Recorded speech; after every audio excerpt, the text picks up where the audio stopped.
O nosso planeta. Uma esfera de azul deslumbrante e branco ondulante, suspensa na escuridão silenciosa e estrelada do espaço. Deste ponto de vista, parece serena, uma joia tranquila no vasto oceano cósmico. Mas este exterior plácido esconde uma história de violência inimaginável, transformação profunda e uma vontade inabalável de resistir. Isto não é apenas uma rocha a orbitar uma estrela. É uma entidade viva que respira com uma história que remonta a 4.500 milhões de anos.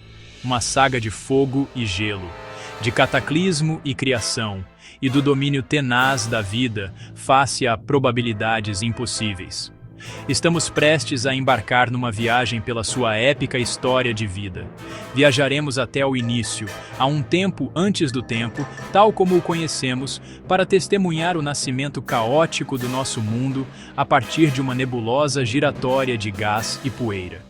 Estaremos nas margens de oceanos primordiais, sob um céu de tonalidades estranhas, e sentiremos o chão tremer enquanto os continentes colidem e as montanhas se erguem.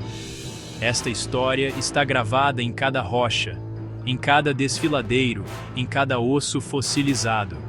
É uma narrativa de mudança constante, onde mundos inteiros se ergueram e caíram, muito antes do nosso. Esta é a história definitiva da sobrevivência. Uma crônica de como este mundo único e precioso se tornou um refúgio para a vida num universo aparentemente indiferente. Ao longo da nossa jornada, vamos explorar 9 capítulos cruciais da grande autobiografia da Terra. Desde a sua formação infernal e o bombardeamento implacável do espaço, até ao amanhecer da própria vida nas águas profundas e escuras. Testemunharemos o planeta sufocar com seu próprio ar, apenas para renascer numa atmosfera rica em oxigênio, abrindo caminho para que gigantes pudessem habitar a sua superfície. Veremos impérios de vida ascender a alturas inimagináveis e serem levados à ruína num piscar de olhos geológico.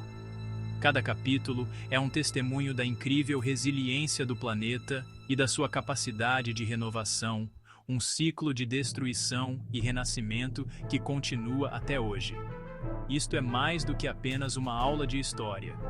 É um convite para compreendermos o nosso próprio lugar neste antigo e desenrolar drama. Enquanto navegamos por estas épocas de evolução planetária, convidamo-vos a partilhar os vossos pensamentos nos comentários abaixo. Que capítulo da história da Terra vos fascina mais? Que momentos desta grande saga vos enchem de admiração? Juntem-se a nós agora, enquanto fazemos recuar o relógio cósmico e começamos pelo princípio.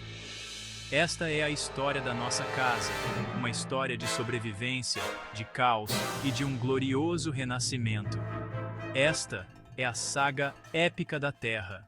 Antes da Terra, antes do Sol, havia apenas a escuridão fria e difusa do espaço interestelar. Mas aqui, num canto tranquilo da galáxia Via Láctea, uma vasta e antiga nuvem de gás e poeira, uma nebulosa estelar, começou a agitar-se. Durante milhões de anos flutuou, um fantasma silencioso de estrelas explodidas, rica nos elementos brutos da criação. A gravidade, a arquiteta paciente e implacável do cosmos, começou o seu trabalho. Puxou estas partículas dispersas, sussurrando-as para uma espiral lenta e majestosa. Um balé cósmico de grãos infinitesimais e átomos atraídos para um centro comum. Esta reunião não foi um processo gentil. À medida que a nuvem colapsava para dentro, a pressão no seu núcleo começou a atingir níveis inimagináveis. A suave espiral acelerou, tornando-se um disco giratório de matéria incandescente, um disco protoestelar com mais de 100 mil milhões de quilômetros de diâmetro. No seu coração, uma nova estrela estava a acender-se. O calor intenso e as forças gravitacionais fizeram com que os átomos de hidrogênio se fundissem, libertando uma torrente de energia que se tornaria o nosso Sol. Este forno estelar, agora a arder com fúria juvenil, bombardeou o disco circundante com ventos solares ferozes, varrendo os gases mais leves e deixando para trás os elementos mais pesados, formadores de rocha. Estes elementos, forjados nos corações de estrelas há muito mortas, eram as sementes dos mundos. Pequenas partículas de poeira, não maiores que grãos de areia, começaram a agrupar-se devido a forças eletrostáticas. Estes aglomerados transformaram-se em seixos, os seixos em rochas e as rochas em planetesimais com quilômetros de largura, os blocos de construção dos planetas. Durante milhões de anos, este estaleiro de construção cósmico foi uma demolição caótica.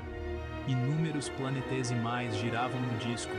As suas órbitas interceptavam-se, levando a uma série constante e violenta de colisões. Cada impacto era um ato criativo, fundindo corpos menores em corpos cada vez maiores. Deste turbilhão de detritos cósmicos, um vencedor começou a emergir na terceira órbita do jovem Sol. Um protoplaneta, através de uma combinação de sorte e vantagem gravitacional, cresceu mais rapidamente do que os seus rivais. Ele varreu o material circundante, a sua atração gravitacional tornando-se cada vez mais dominante, abrindo um caminho no disco. Era uma esfera de rocha fundida, um orbe incandescente de magma líquido a arder a milhares de graus. Este ainda não era o planeta Terra que conhecemos, mas sim o seu embrião feroz e incandescente. Um mundo infernal, a brilhar em brasa no fulgor da sua estrela-mãe. Um planeta estava a nascer. A jovem Terra era um mundo de fogo. A sua superfície não era sólida, mas um oceano global de magma fundido, constantemente agitado por correntes de convecção e bombardeado pelos detritos remanescentes da formação do sistema solar. Não havia terra, nem água, nem ar. Apenas o calor abrasador de rocha líquida sob um céu denso com pó sufocante e minerais vaporizados. O próprio conceito de dia era alheio. O planeta girava a uma velocidade vertiginosa, talvez completando uma rotação completa em apenas 6 horas, criando um borrão perpétuo e nauseante de luz e sombra do Sol infantil. A violência estava longe de ter terminado. O sistema solar ainda era um lugar lotado e perigoso. O campo gravitacional da jovem Terra, agora uma força formidável, agia como um ímã cósmico, atraindo uma barragem implacável de asteroides e planetesimais. Cada impacto era uma explosão de escala inimaginável, abrindo crateras enormes no oceano de magma e salpicando rocha fundida a milhares de quilômetros no vazio. Estas colisões adicionaram massa e, crucialmente, imensa energia ao planeta, mantendo a sua superfície num estado líquido perpétuo, um caldeirão de fúria elementar que impedia a formação de qualquer crosta. Entre estas inúmeras colisões, uma estava destinada a mudar o nosso mundo para sempre. Outro objeto do tamanho de um planeta, um protoplaneta aproximadamente do tamanho do Marte moderno, estava numa rota de colisão catastrófica. Os cientistas deram-lhe um nome: Theia. Não atingiu a Terra de frente, mas desferiu um golpe colossal e lateral. O impacto foi o evento mais violento da história do nosso planeta. A energia libertada foi trilhões de vezes maior do que todas as nossas armas nucleares combinadas, vaporizando instantaneamente o núcleo de ferro de Theia e uma porção significativa do próprio manto da Terra. A onda de choque atravessou o planeta fundido, quase o estilhaçando. Uma nuvem de rocha e metal superaquecidos, uma mistura da Terra e de Theia, foi lançada para a órbita em torno do mundo ferido. Durante algum tempo, a Terra pode ter tido um anel, uma faixa brilhante de detritos a circundar o seu equador. Mas a gravidade, mais uma vez, assumiu o controle. Ao longo de milhares de anos, este anel de rocha vaporizada começou a coalescer. As partículas aglomeraram-se, crescendo cada vez mais, até que uma única e massiva esfera se formou.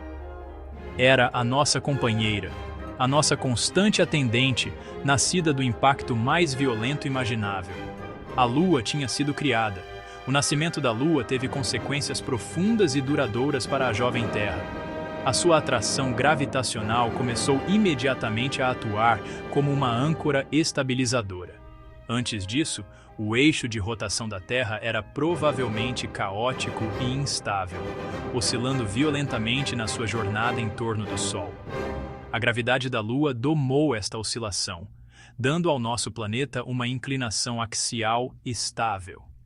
Esta estabilidade viria, milhares de milhões de anos mais tarde, a tornar-se a base para estações previsíveis, um fator crucial no desenvolvimento de vida complexa. A dança entre a Terra e o seu novo satélite tinha começado, uma parceria gravitacional que moldaria o futuro do nosso mundo. A Lua também estava muito mais próxima do que está hoje, talvez orbitando a uma distância de apenas 25 mil quilômetros, uma mera fração da sua posição atual. Teria parecido monstruosa no céu, mais de 15 vezes maior do que nos parece. A sua imensa força gravitacional exercia uma poderosa atração de marés, não em oceanos de água, que ainda não existiam, mas no vasto oceano de magma. Criou marés colossais de rocha fundida, ondas de centenas de metros de altura que varreram a superfície do planeta, um lembrete constante e agitado da presença e poder da Lua. Este atrito de maré implacável, combinado com o calor da decomposição radioativa contínua no núcleo e a energia de impactos menores e contínuos, manteve a Terra no seu estado fundido por milhões de anos. O planeta era um mundo em diferenciação. Elementos mais pesados, como ferro e níquel, afundaram-se sob o seu próprio peso através do magma líquido, migrando para o centro. Este processo, conhecido como diferenciação planetária, formou o núcleo denso e metálico da Terra. Materiais silicatos mais leves, por outro lado, flutuaram para cima, destinados a formar o manto e, eventualmente, a crosta. O nosso planeta estava a organizar-se, estruturando o seu interior nas camadas distintas que conhecemos hoje. Lentamente, imperceptivelmente, a frequência dos impactos massivos começou a diminuir, à medida que a Terra e outros planetas limpavam as suas órbitas de detritos maiores. O calor destas colisões diminuiu e, pela primeira vez, a superfície do planeta começou a irradiar o seu calor imenso para o espaço mais rapidamente do que estava a ser gerado. O oceano de magma começou a arrefecer. Uma fina e frágil camada de rocha basáltica escura começou a formar-se na superfície apenas para ser estilhaçada por impactos ou engolida por magma ascendente de baixo. Mas foi um começo. O nascimento ardente estava a terminar e um novo capítulo, mais sombrio, mas não menos violento, estava prestes a começar. Assim que a Terra começou a arrefecer, assim que a primeira crosta começou a solidificar na sua superfície, o sistema solar desencadeou uma última e terrível tempestade. Esta não foi uma tempestade de vento ou chuva, mas sim de rocha e gelo a moverem-se a grande velocidade das profundezas escuras do espaço. Os astrônomos chamam a este período o Grande Bombardeamento Tardio. Por razões ainda não totalmente compreendidas, os planetas gigantes exteriores, Júpiter e Saturno, mudaram as suas órbitas. Esta perturbação gravitacional enviou uma cascata de asteroides e cometas do sistema solar exterior em direção ao interior, transformando os planetas interiores num campo de tiro cósmico. Durante mais de 150 milhões de anos, a Terra esteve sob um cerco implacável. Foi um período de violência inimaginável, ultrapassando em muito a intensidade dos impactos anteriores. Asteroides, alguns com centenas de quilômetros de diâmetro, atingiram o planeta com uma frequência aterrorizante. Cada impacto libertou mais energia do que milhões de erupções vulcânicas, abrindo crateras do tamanho de continentes na crosta jovem e frágil. A superfície tornou-se um inferno picado, uma tela de cicatrizes sobrepostas, constantemente remodelada por esta artilharia celestial. Qualquer crosta incipiente que tivesse conseguido formar-se foi instantaneamente pulverizada, derretida e reformada. O céu teria sido um espetáculo aterrorizante. Não azul, mas um manto nebuloso e poeirento, perpetuamente iluminado pelas incandescentes riscas dos meteoroides que se aproximavam. As noites não teriam oferecido paz, apenas o brilho constante de impactos distantes no horizonte, iluminando momentaneamente a paisagem desfeita. O próprio chão teria tremido sem parar, um tremor profundo e ressonante do bombardeamento interminável. O som teria sido um rugido ensurdecedor e contínuo de explosões, ondas de choque e o estalar da fina camada do planeta. Era um ambiente totalmente hostil à noção de estabilidade, quanto mais à vida. No entanto, no meio desta chuva apocalíptica, as sementes de um novo mundo estavam a ser entregues. Estes projéteis não eram apenas rocha estéril. Os cometas, grandes bolas de neve sujas do sistema solar exterior, eram ricos em água congelada. Os asteroides também transportavam moléculas de água presas nas suas estruturas minerais. A cada impacto cataclísmico, esta água extraterrestre era vaporizada, lançada para o céu como vapor superaquecido. Uma nova substância, estranha ao mundo derretido do passado, começava a acumular-se na atmosfera primitiva e poeirenta. Este bombardeamento, um agente de pura destruição, era paradoxalmente também um sistema de entrega, trazendo o ingrediente mais vital para a vida. O bombardeamento continuou, uma chuva cósmica implacável. A cada impacto de cometa, vastas quantidades de gelo de água eram instantaneamente vaporizadas em vapor. Este vapor, juntamente com outros gases libertados pelos impactos e pelo interior do planeta através da atividade vulcânica, começou a formar a primeira atmosfera verdadeira da Terra. Não era nada como o nosso ar atual. Era um manto espesso e pesado de vapor, dióxido de carbono, nitrogênio e compostos nocivos como metano e amoníaco. Era uma mistura tóxica e sufocante que seria instantaneamente letal para qualquer vida que conhecemos. Esta atmosfera densa e cheia de vapor criou um intenso efeito de estufa, retendo o calor do interior derretido do planeta e dos raios solares. A temperatura da superfície, mesmo enquanto o bombardeamento continuava, permaneceu incrivelmente alta. A pressão atmosférica era imensa, talvez 100 vezes maior do que é hoje. Sob tais condições, a água não podia existir como líquido na superfície. Era um mundo envolto numa sauna perpétua, a nível planetário, uma névoa de vapor onde o limite entre o céu e o chão estava esbatido pelo calor e pelo vapor. Mas à medida que o grande bombardeamento tardio começou a diminuir, a frequência dos impactos gigantes, esterilizadores do planeta, decresceu. A principal fonte de novo calor estava a diminuir. Pela primeira vez, a Terra podia começar a arrefecer de forma mais sustentada.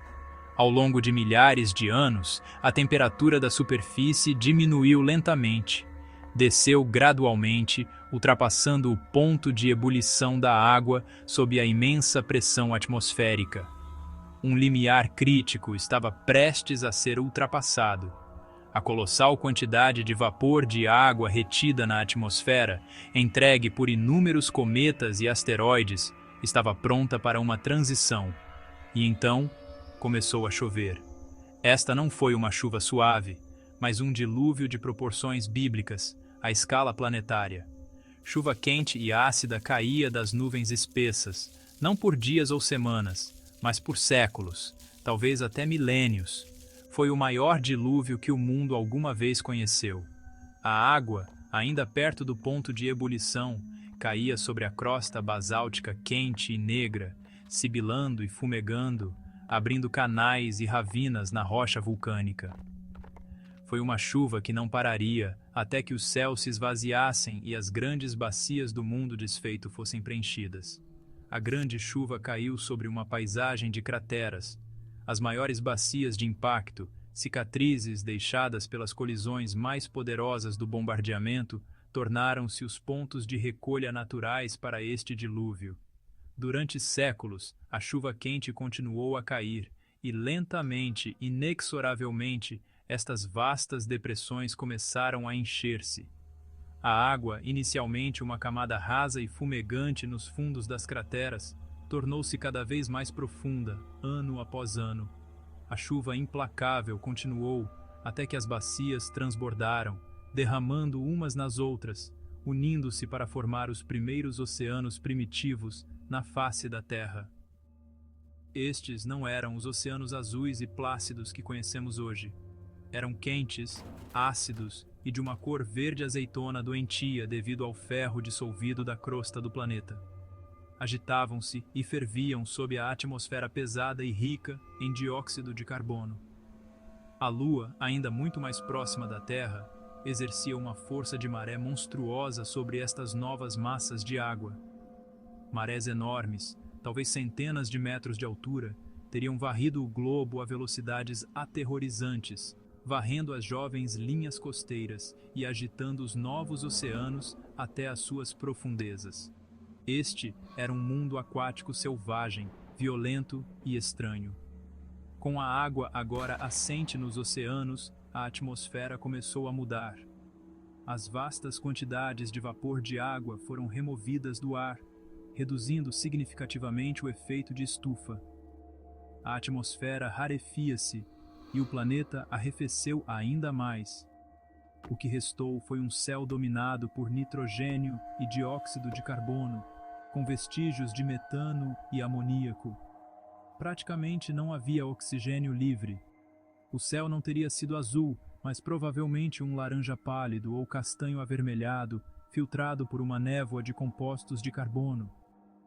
Sob este céu estranho, os primeiros continentes, pequenas ilhas vulcânicas de rocha semelhante ao granito, começaram a emergir do oceano global verde. A Terra era agora um mundo de água, um planeta de vastos oceanos quentes e ilhas vulcânicas dispersas. A superfície estava finalmente estável. O bombardeamento tinha cessado, os oceanos tinham se formado e uma atmosfera primitiva estava em vigor. O planeta, nascido no fogo e forjado sob uma chuva de asteroides, sobrevivera à sua violenta juventude. Ainda era um lugar hostil e inóspito, mas o palco estava agora montado. Os ingredientes essenciais estavam presentes: um corpo planetário estável, uma abundância de água líquida e um rico suprimento de química do carbono.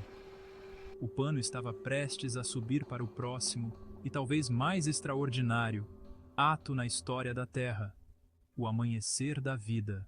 Após uma violência intensa, uma quietude profunda desce sobre a jovem Terra. O bombardeamento implacável diminui, e o planeta em fusão começa a arrefecer. A sua superfície, exposta ao espaço, começa a perder o seu calor, formando uma crosta escura. Vulcões entram em erupção, libertando vapor de água, dióxido de carbono e outros gases. Esta desgaseificação é a primeira grande exalação da Terra. A paisagem é um panorama de rocha negra sob um céu espesso e nebuloso. O ar é denso e irrespirável. A atmosfera torna-se mais densa, cheia de vapor de água, criando um efeito de estufa à escala planetária. O mundo está perpetuamente velado por nuvens. À medida que o planeta arrefece, a atmosfera atinge um ponto de viragem. O vapor de água começa a condensar, formando gotículas microscópicas. Nuvens começam a formar-se. A primeira gota de chuva cai, o arauto de uma tempestade que durará milênios. Um aguaceiro torna-se um dilúvio. Os céus parecem rasgar-se, libertando os oceanos. Durante milhares de anos, chove. Lentamente, a água começa a vencer, formando poças e lagos. Rios escavam canais na rocha. Eles acumulam-se em depressões, formando o primeiro oceano global. A Terra é agora um mundo aquático. Um oceano pouco profundo cobre quase toda a superfície, interrompido por ilhas vulcânicas. A água é de um verde turvo, rica em ferro dissolvido. A atmosfera foi alterada, composta por nitrogênio, dióxido de carbono e metano. ainda é uma mistura tóxica, sem oxigênio livre. O céu é de um laranja nebuloso ou castanho rosado. Fontes hidrotermais expelem água superaquecida e rica em minerais. Estes fumarolas negras são oásis de energia química. Estes ambientes produzem moléculas orgânicas complexas. O éon radiano dá lugar ao arcaico, um mundo estabilizado, mas ainda assim alienígena. Todas as matérias-primas estão no lugar. O palco está agora pronto. Uma faísca está prestes a acender-se na escuridão.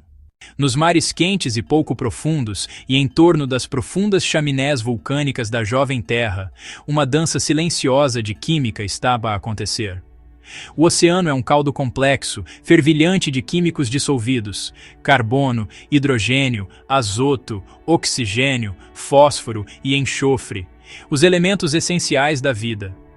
Agitados pelas correntes e energizados por raios e pelo calor vulcânico, estes elementos começam a formar arranjos mais complexos. Moléculas inorgânicas simples combinam-se para formar as primeiras moléculas orgânicas. Aminoácidos e nucleótidos começam a acumular-se. Estas moléculas, o verdadeiro alfabeto da vida, estão a formar-se aleatoriamente e em abundância por todos os oceanos. Este processo lento de evolução química é o alicerce essencial para a biologia. Para que a vida comece, estas moléculas precisam de ser concentradas e protegidas. Minerais argilosos podem ter desempenhado um papel crucial, aprisionando e protegendo moléculas orgânicas, encorajando-as a ligar-se em cadeias mais longas. Outra área promissora são os sistemas de fontes hidrotermais, onde o encontro de água quente e rica em minerais com água oceânica mais fria cria uma fonte natural de energia. É dentro desses recantos protegidos e ricos em energia que as primeiras moléculas autorreplicantes podem ter se formado. O surgimento de uma molécula autorreplicante, provavelmente o RNA, é o evento crucial que separa o meramente químico do verdadeiramente biológico. Este é o alvorecer da seleção natural, agindo não em organismos, mas nas próprias moléculas. A próxima grande inovação é o desenvolvimento de um recipiente, uma membrana simples. Se uma molécula de RNA autorreplicante ficasse aprisionada dentro de uma destas vesículas lipídicas, ganharia uma vantagem tremenda.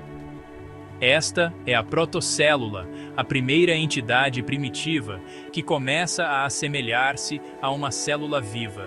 Destas humildes protocélulas emerge a primeira vida verdadeira, os últimos ancestrais comuns universais, ou LUCAs. São organismos unicelulares, procariontes, inegavelmente vivos. Pela primeira vez, a Terra é agora uma entidade biológica. O planeta está vivo. Estas primeiras formas de vida, quimio-autotróficas, habitam os oceanos escuros e profundos, tirando a sua energia de reações químicas. Durante milhões de anos, estes são os únicos habitantes da Terra. O planeta está agora fundamentalmente alterado. Antes da vida, a Terra era governada pela física e química. Agora, uma nova força foi introduzida: a biologia. O planeta já não é uma rocha estéril. Tem uma biosfera em crescimento. Esta é uma transformação de significado cósmico. O despertar está completo. Durante quase 1.000 milhões de anos, a vida permaneceu nas sombras, impulsionada pela energia química do interior da Terra. Mas uma inovação revolucionária estava no horizonte, uma que aproveitaria a fonte de energia mais abundante disponível: o Sol. Algumas das bactérias primitivas, tendo migrado para as águas mais rasas e iluminadas pelo Sol, desenvolveram uma nova capacidade notável. Através de uma série de passos evolutivos, desenvolveram um novo tipo de molécula: a clorofila. Este pigmento permitiu-lhes capturar a energia dos fotões que vinham do Sol e usá-la para alimentar o seu metabolismo. Este foi o nascimento da fotossíntese e mudaria o mundo para sempre. Os primeiros organismos fotossintéticos não eram plantas, mas bactérias unicelulares conhecidas como cianobactérias, muitas vezes chamadas de algas azul-verdes. Usavam a luz solar, a água e o abundante dióxido de carbono na atmosfera para criar açúcares para energia. Era uma forma incrivelmente eficiente de sobreviver, e estes novos organismos tinham uma fonte de energia praticamente ilimitada. Podiam prosperar em qualquer lugar onde os raios do sol pudessem penetrar a água turva e começaram a proliferar numa escala sem precedentes. Formaram vastas e viscosas esteiras nos mares costeiros pouco profundos, colônias tão extensas que teriam sido visíveis do espaço. Estas são conhecidas como estromatólitos. Estes estromatólitos, estruturas em camadas construídas pelas cianobactérias, estão entre as primeiras estruturas fósseis em grande escala na Terra. As bactérias formavam uma fina e pegajosa esteira no fundo do mar. O sedimento depositava-se e aderia a esta esteira, e as bactérias cresciam através do sedimento para formar uma nova camada, procurando a luz. Ao longo de milhares de anos, este processo construiu montes de rocha em forma de cúpula e em camadas que estão preservados no registro geológico até hoje. São os monumentos silenciosos de uma tomada de poder biológica global, a pegada arquitetônica dos primeiros grandes geradores de energia solar do planeta. Mas este novo e engenhoso processo de fotossíntese tinha um subproduto, um gás residual que era, para a vida daquela época, um veneno mortal. Por cada molécula de dióxido de carbono consumida, uma molécula de oxigênio era libertada. Pela primeira vez, quantidades significativas de oxigênio livre, O2, estavam a ser libertadas para o ambiente. Para as cianobactérias, era apenas um resíduo. Para o resto da vida anaeróbia na Terra, a vasta maioria dos organismos que tinham evoluído num mundo sem oxigênio era um poluente corrosivo e tóxico. Uma crise ambiental em câmara lenta estava-me a começar. Uma que se desenrolaria ao longo de centenas de milhões de anos. Durante milhões de anos, o oxigênio produzido pelas cianobactérias em crescimento não se acumulou na atmosfera. Em vez disso, foi imediatamente absorvido pelo ambiente. Os oceanos estavam saturados com ferro dissolvido, um legado da formação do planeta. À medida que o oxigênio borbulhava na água, reagia com este ferro, fazendo-o enferrujar. O ferro precipitava-se da água do mar, afundando-se no fundo do oceano como óxido de ferro. Este processo ocorreu numa escala colossal, uma reação química à escala planetária que tingiu os oceanos e depositou vastos depósitos no fundo do mar. Esta foi a grande ferrugem da Terra. Ao longo de imensas extensões de tempo geológico, após a extinção do Pérmico, o silêncio instalou-se na Pangeia. O mundo aguardava nova vida. Os sobreviventes agarraram-se à existência. A vida arranjou forma de se diversificar. De linhagens resilientes, emergiu uma nova dinastia. Eram os arcossauros, cujos descendentes iriam dominar o planeta, preparando o palco para uma era de escala e majestade. O Triásico amanheceu, um tempo de recuperação. O clima era quente e seco. A vida começou a reconquistar a Terra. Fetos e coníferas formaram a base de novos ecossistemas. Nestas paisagens, os primeiros dinossauros deram os seus primeiros passos. Criaturas como o Eoraptor eram inicialmente discretas. No entanto, possuíam adaptações essenciais: uma postura ereta e eficiente e um metabolismo elevado, que se provaria a sua derradeira vantagem. Estes primeiros pioneiros foram apenas o começo.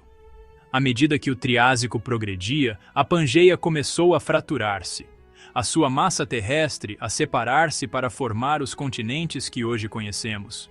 Os dinossauros aproveitaram estas oportunidades com rapidez. Diversificaram-se em diversas formas. Foi uma tomada global por um grupo extraordinário de animais. O mundo que dominavam era de selvas exuberantes e vastas planícies abertas. Fetos arbóreos gigantes formavam florestas densas, fornecendo uma abundância infinita para um novo tipo de gigante: o herbívoro. Este foi o verdadeiro início da Era Mesozoica, a idade dos dinossauros. por mais de 150 milhões de anos, seriam os senhores do nosso mundo. O período Jurássico evoca imagens de um mundo povoado por titãs. Foi durante este tempo que os dinossauros atingiram as suas proporções mais colossais. Os saurópodes eram os reis incontestáveis deste mundo gigantesco. Criaturas como o Brachiosauro e o Diplodocus moviam-se em grandes manadas pelas planícies. Para sustentar corpos tão enormes, era necessária uma busca incessante por alimento. Os seus longos pescoços permitiam-lhes alimentar-se nas copas altas das florestas de coníferas. A sua presença moldou profundamente a paisagem. Não eram meros habitantes do seu ambiente, eram os seus arquitetos. Mas este mundo de gigantes não era pacífico. Onde há herbívoros, também deve haver carnívoros. O alossauro era o predador de topo do seu tempo. Caçando em bandos, conseguiam abater saurópodes muitas vezes maiores do que eles. Este foi o auge do seu reinado. Dinossauros de todas as formas e tamanhos percorriam a Terra, um testemunho vibrante e poderoso do seu sucesso. Este mundo em mudança viu a ascensão do Tiranossauro Rex, com uma força de mordida capaz de esmagar ossos. Grandes grupos de hadrossauros com bico de pato migravam pelas planícies costeiras. Os triceratops enfrentavam o tiranossauro em confrontos épicos. Erupções vulcânicas massivas começaram a expelir gás e cinzas para a atmosfera. Estas erupções envenenaram o ar e alteraram o clima. As fundações do mundo dos dinossauros começavam a ruir. Lá no alto, um viajante fazia a sua última aproximação. Um mensageiro da perdição com 10 quilômetros de largura. Estava prestes a pôr fim à idade dos gigantes. O pano estava prestes a cair. Chegou sem aviso. Entrou na atmosfera a uma velocidade incrível. Um clarão silencioso e brilhante, anunciando o fim de uma era. O impacto foi um evento de violência inimaginável. O asteroide atingiu a península de Yucatán. Num instante, uma cratera gigantesca foi escavada na crosta terrestre. Um abalo sísmico percorreu o planeta, desencadeando erupções vulcânicas e tsunamis colossais. O mundo mergulhou na escuridão, enquanto um denso manto de fuligem e poeira bloqueava o sol. A fotossíntese cessou e a base da cadeia alimentar colapsou. O reinado dos dinossauros foi extinto num piscar de olhos geológico. O colapso da teia alimentar foi rápido. Era um mundo adequado apenas para os pequenos e os engenhosos. Eles eram os herdeiros de um planeta desfeito, sem saber que das suas humildes fileiras um novo mundo acabaria por nascer. Lentamente, o pó começou a assentar. O frio começou a diminuir. Mas não estava morto. Os primeiros a reclamar o terreno estéril foram os fetos. Para os pequenos mamíferos noturnos, este foi o seu amanhecer. Esta nova era tornar-se-ia a idade dos mamíferos. O cataclismo que pôs fim à era dos dinossauros foi um evento de destruição quase sem paralelo. A extinção dos dinossauros foi a condição necessária para o nosso próprio surgimento. A Terra tinha suportado uma das suas maiores provações e estava agora pronta para o próximo capítulo. Após a era dos répteis, a Terra entrou numa nova fase, uma definida pelo avanço do gelo. O clima do planeta iniciou uma série de oscilações dramáticas. As grandes eras glaciais. Vastas camadas de gelo continentais formaram-se, arrastando-se pelos continentes. O mundo estava a ser remodelado pelo frio. A geografia do planeta estava a ser reescrita. A causa foi uma complexa interação de fatores cósmicos e terrestres. O mundo entrou num prolongado período de avanços e recuos glaciais. A vida teve de se adaptar ou perecer neste mundo alterado. Estas eram paisagens duras, onde a sobrevivência dependia de novas estratégias. Os animais desenvolveram peles grossas e comportamentos adequados ao frio intenso. Os mamíferos encontraram-se num mundo que exigia resistência. Diversificaram-se, preenchendo nichos ecológicos. Do pequeno musaranho ao poderoso mastodonte, esta era a sua era. A era Cenozoica é justamente chamada de Idade dos Mamíferos. O mundo ecoava com o bramido dos mamutes. Entre os mais impressionantes estavam a megafauna do Pleistoceno. Estas eram criaturas perfeitamente adaptadas ao mundo da era glacial. Estes gigantes eram os reis incontestáveis das planícies geladas. Foi a sua adaptabilidade e comportamentos sociais complexos. Os seus cérebros estavam a crescer em complexidade. As baleias evoluíram para os maiores animais que alguma vez habitaram a Terra. A idade dos mamíferos foi um fenômeno global, a preparar sem saber o mundo para a chegada do seu habitante mais influente. À medida que as florestas davam lugar a savanas abertas em partes de África, alguns primatas foram forçados a descer dos seus lares arbóreos.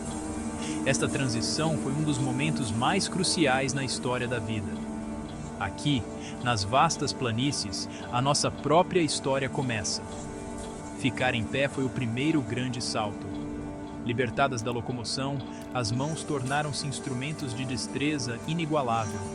Os nossos antepassados distantes começaram a usar ferramentas. A modelagem deliberada da pedra marcou o amanhecer da tecnologia. Este novo estilo de vida impulsionou a evolução do nosso cérebro. Foi uma corrida armamentista evolutiva, travada com intelecto e engenho. Possuíam uma faísca, uma crescente consciência e uma capacidade de cooperação. Aprenderam a controlar o fogo.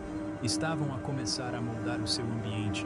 A humanidade estava a dar os seus primeiros passos no palco mundial. Munidos de fogo e ferramentas, os Homo sapiens iniciaram uma jornada sem igual.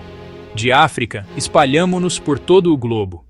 Movidos pela curiosidade e necessidade, fomos lentamente povoando o planeta. Encontramos outras espécies de hominídeos, como os neandertais. Competimos, coexistimos e cruzamo-nos. No fim, apenas nós permanecemos. Atravessamos a ponte terrestre de Bering para as Américas e navegamos os oceanos para nos estabelecermos em ilhas remotas. O Homo sapiens tornou-se a primeira espécie verdadeiramente global. A época humana havia começado. Fizemos a transição da caça para a agricultura. Isto permitiu-nos construir assentamentos permanentes e cidades. A especialização emergiu, levando a sociedades mais complexas. A vida igualitária dos caçadores-recoletores foi substituída pela civilização. Remodelamos o planeta para satisfazer as nossas necessidades. A agricultura impulsionou uma explosão populacional. Cidades, impérios e a escrita nasceram. A Revolução Industrial desencadeou uma torrente de energia. Trouxe riqueza e progresso e outro boom populacional. Mas este poder teve um custo: poluição e danos ambientais. Desestabilizamos os sistemas que sustentam a vida. Agora, na era da informação, temos conhecimento e tecnologia para mudar de rumo. Compreendemos o nosso impacto e podemos forjar um caminho diferente. O capítulo final da época humana ainda está por escrever. De uma nuvem turbulenta de poeira cósmica, a uma bola de fogo derretida, de um mundo submerso num único oceano, a um planeta a respirar vida. Percorremos 4.500 milhões de anos da saga épica da Terra. Testemunhamos os primeiros sinais de vida na sopa primordial, a ascensão e queda de gigantes, o poder implacável do gelo a esculpir, e o amanhecer de uma espécie que viria a nomear as estrelas e a questionar a sua própria existência. A história deste planeta é um misto de violência inimaginável e beleza deslumbrante, de destruição cataclísmica e de incrível resiliência. A Terra não é um palco estático onde se desenrola o drama da vida. É um sistema vivo, pulsante e dinâmico, uma dança complexa de rocha, água, ar e vida, tudo interligado. Cada criatura, da mais simples bactéria à grande baleia azul, desempenhou o seu papel na formação deste mundo. E agora, o papel principal nesta história em curso pertence-nos. As nossas ações, as nossas escolhas, a nossa sabedoria ou a nossa loucura irão determinar o curso do futuro deste planeta. O poder de criar e o poder de destruir repousam agora, pela primeira vez, nas mãos de um dos seus filhos. Ao olharmos para trás nesta imensa jornada, desde a primeira célula até a civilização global que construímos, somos lembrados tanto da nossa incrível insignificância face ao tempo geológico, como da nossa profunda importância enquanto atuais guardiões deste mundo. Somos o legado de cada supernova, de cada impacto de asteroide, de cada extinção e de cada avanço evolutivo. Trazemos a história deste planeta no nosso próprio ADN. A nossa história é a história da Terra. É uma herança de imenso espanto e uma responsabilidade de imenso peso. A saga está longe de terminar. O que nos reserva o próximo capítulo? Essa é a pergunta a que todos devemos agora responder. O futuro deste pálido ponto azul, o nosso único lar na vastidão do cosmos, depende disso. Somos a parte pensante, sensível e consciente deste planeta, e a caneta está nas nossas mãos. As próximas linhas da epopeia da Terra estão nas nossas mãos para as escrever. A jornada continua e o nosso papel nela acaba de começar.